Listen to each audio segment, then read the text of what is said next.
On raconte qu'au fond des tranchées, il existait un nom qu'aucun soldat n'osait prononcer à voix haute. Un nom murmuré comme une légende noire. Junot. Certains disaient qu'il n'avait pas peur des balles. D'autres qu'il entendait des voix dans le vacarme des bombes. Ce matin-là, dans la boue glacée de 1914, les hommes chuchotaient son histoire comme on raconte un mythe ou un avertissement. Parce qu'au milieu de la fumée, parmi les silhouettes brisées, il arrivait. Et chacun savait que lorsque Junot marchait vers le front, quelque chose d'inexplicable et de dangereux allait se produire. Avant que la folie de la guerre ne dévore son âme, Junot n'était qu'un jeune officier ambitieux.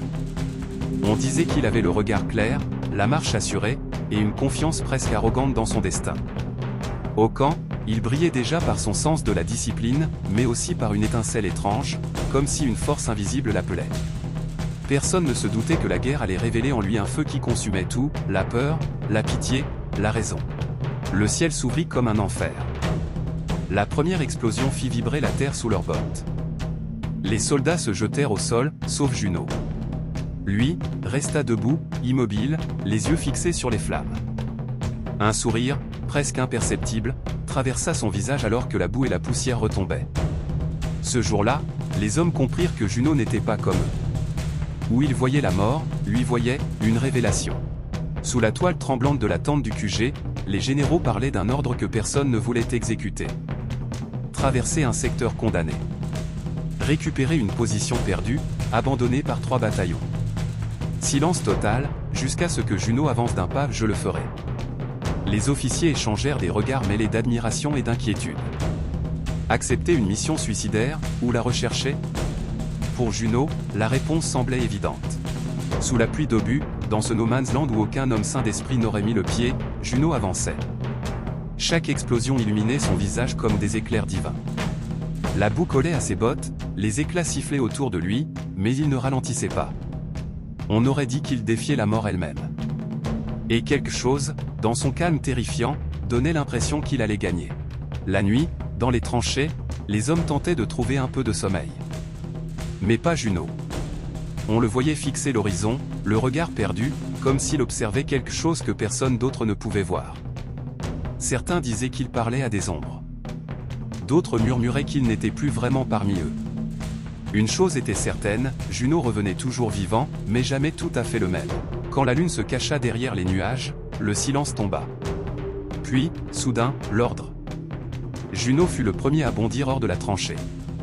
Les tirs jaillirent, la fumée s'éleva, les cris éclatèrent. Mais lui avançait comme un soldat possédé, guidant ses hommes dans une attaque aussi rapide qu'inattendue.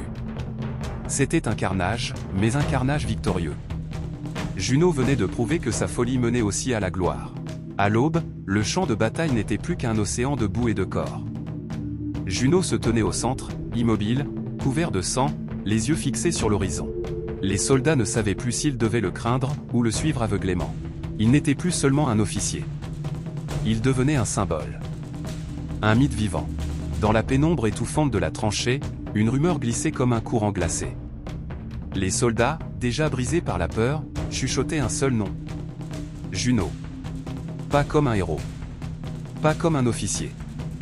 Non, comme une présence qui défiait la mort elle-même. Chaque fois qu'il passait, les conversations se coupaient.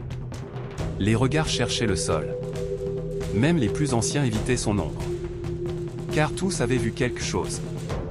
Quelque chose d'inhumain dans ses yeux, dans sa manière de sourire alors que les obus tombaient. Et cette nuit-là, dans la lueur tremblante d'une bougie, un soldat trembla et souffla. Il reviendra. La mort n'ose pas le prendre. Cette phrase allait hanter tout le bataillon. Car au fond d'eux, ils savaient que c'était vrai.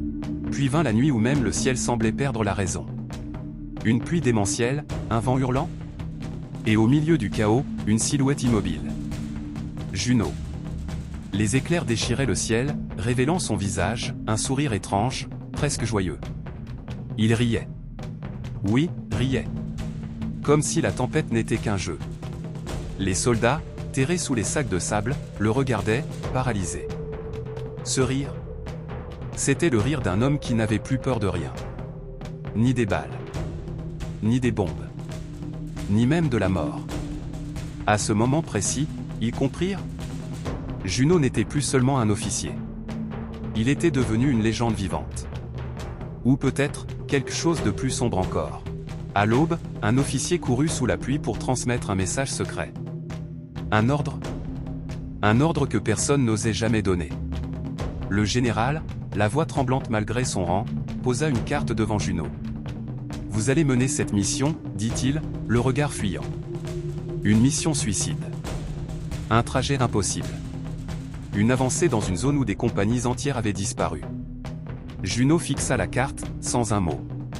Pas une question. Pas une hésitation.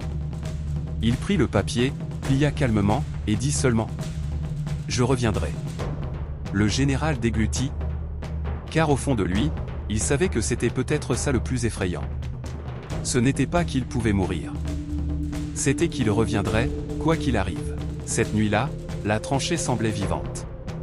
La boue respirait. Le vent murmurait. Et les cris. Les cris venaient de partout et de nulle part. Junot, seul, assis sur une caisse, parlait à voix basse. À qui? Personne ne le savait. Ses mots se perdaient dans le brouillard, mais son ton n'était pas humain. Les soldats se recroquevillaient, les mains sur les oreilles. Car au milieu de la nuit, ils entendirent quelque chose d'autre.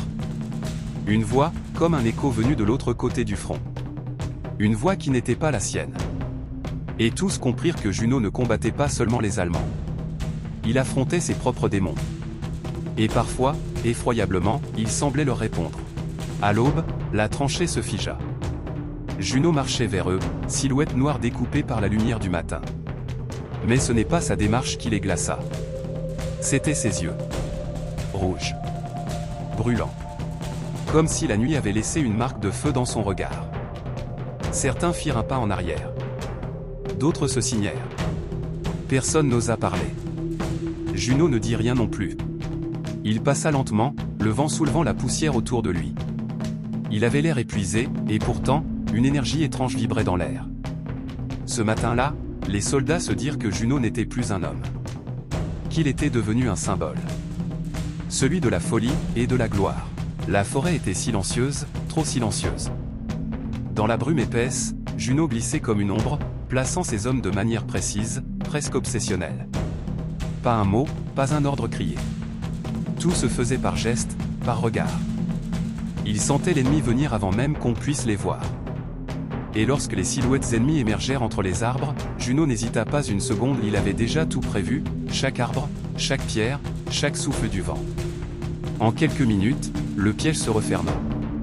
Les soldats ne comprenaient pas comment ils pouvaient anticiper ainsi, mais pour Junot, il ne s'agissait pas de stratégie. C'était une danse avec la mort. Une danse qu'il maîtrisait trop bien. Sur la route détruite, Junot marchait seul. Mais ceux qui le suivaient juraient avoir vu autre chose. Des silhouettes floues, des ombres, des formes humaines avançant derrière lui, comme si les morts eux-mêmes l'accompagnaient. Pour certains, ce n'était qu'une illusion créée par la poussière et la fatigue. Pour d'autres, c'était un signe. Junot avait tellement vu la mort, qu'elle collait à lui, qu'elle marchait à ses côtés, qu'elle le suivait fidèlement, comme un chien de guerre. Et plus il avançait, plus les soldats se demandaient s'il avait encore une place parmi les vivants. Au quartier général, le silence était lourd. Face à son supérieur, Junot se tenait droit, les poings serrés, le regard brûlant. Le commandant l'accusait d'imprudence, de folie, de mettre en danger les hommes avec ses décisions impossibles. Mais Junot, lui, ne voyait qu'une chose, une guerre qui demandait des hommes prêts à tout, même à se sacrifier. Le ton monta. Les regards se croisèrent, deux visions de la guerre, deux mondes qui ne peuvent coexister. Et quand Junot sortit de la salle, tous comprirent. Il n'écouterait plus personne. Il suivrait désormais sa propre guerre. La tente n'était éclairée que par quelques bougies. Junot était penché sur la carte, traçant des lignes, des flèches, des cercles. Un plan fou. Un plan suicidaire. Mais dans son esprit, c'était le seul qui pouvait sceller la victoire. Il ne tremblait pas. Au contraire, il semblait étrangement calme, déterminé, presque apaisé par l'idée d'affronter l'impossible une dernière fois. « Si c'est ma fin, murmura-t-il, alors ce sera une fin digne de la France. » Ces hommes, eux, n'osaient pas parler. Ils savaient que rien ne pourrait l'arrêter. Le ciel était gris, les explosions secouaient le sol, mais Junot n'attendit pas. Il leva le bras, et fonça. La terre tremblait sous leurs pas. Les balles sifflaient comme des lames. Mais Junot avançait, toujours, encore, comme si aucune balle ne pouvait l'atteindre. Ces hommes hurlaient derrière lui, pris dans un mélange de terreur et d'admiration. C'était une vision irréelle, un seul homme défiant l'enfer, déchirant le chaos, guidé par une force que personne ne comprenait. Ce jour-là, même l'ennemi fut frappé de stupeur. Car on ne charge pas ainsi, à moins d'avoir déjà accepté sa mort. Et puis, ce fut le moment. Une balle. Une seule. Tirée de loin, à travers la fumée. Elle traversa l'air avec une lenteur presque poétique et frappa Juno en plein torse. Son corps se figea. Ses yeux s'écarquillèrent. Le monde sembla s'arrêter. Les explosions devinrent sourdes, lointaines. Ce n'était plus la guerre. C'était la chute d'un titan. Un silence envahit le champ de bataille, alors que Juno tombait à genoux. Quand Juno s'effondra, le temps se suspendit. Les soldats cessèrent de courir. Même la fumée semblait flotter immobile. Autour de lui, tout était silencieux comme si la guerre elle-même retenait son souffle. Puis, lentement, les hommes accoururent, incapables de croire que l'invincible venait de tomber. Et dans cet instant suspendu, chacun comprit que ce champ de bataille ne serait jamais oublié. Ce n'était plus un lieu de mort. C'était le tombeau d'une légende. Ils se mirent à genoux autour de son corps. Leurs visages couverts de boue, leurs mains tremblantes, leurs cœurs écrasés par une douleur brutale. Ils avaient suivi Juno dans la folie, mais ils l'avaient aussi suivi dans la gloire. La poussière dorée flottait dans l'air, éclairée par un rayon de soleil perçant les nuages. Certains pleurèrent. D'autres restèrent figés, incapables de parler. Car comment dire adieu à un homme qui semblait ne jamais devoir mourir? Au sol, Juno leva les yeux vers le ciel. Le bruit de la guerre s'effaçait. Le vent caressait son visage. Et dans un étrange moment de paix, il esquissa un sourire, faible, mais sincère. Comme s'il avait enfin trouvé ce qu'il cherchait depuis le début. La fin de la douleur, la fin des cris. Et peut-être, quelque part, la réponse à sa propre folie.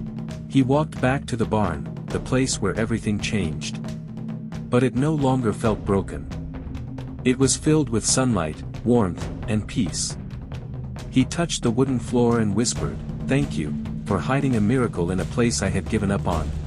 Des années plus tard, dans une petite pièce poussiéreuse, un vieux livre s'ouvrit. Ces pages racontaient la vie d'un homme qui avait défié la mort, défié la peur, défié même la raison. Son nom. Juno. La folie et la gloire, mêlées dans un destin que la guerre n'a jamais réussi à effacer. Et aujourd'hui encore, certains soldats murmurent son histoire au coin d'un feu. Comme on raconte les légendes. Pas pour glorifier la guerre, mais pour se souvenir qu'au cœur du chaos, un homme peut devenir un mythe. Si cette histoire vous a touché, si la légende de Juno vous a frappé, alors abonnez-vous. Laissez un like, partagez cette vidéo, et rejoignez-nous pour d'autres récits où l'histoire rencontre la légende.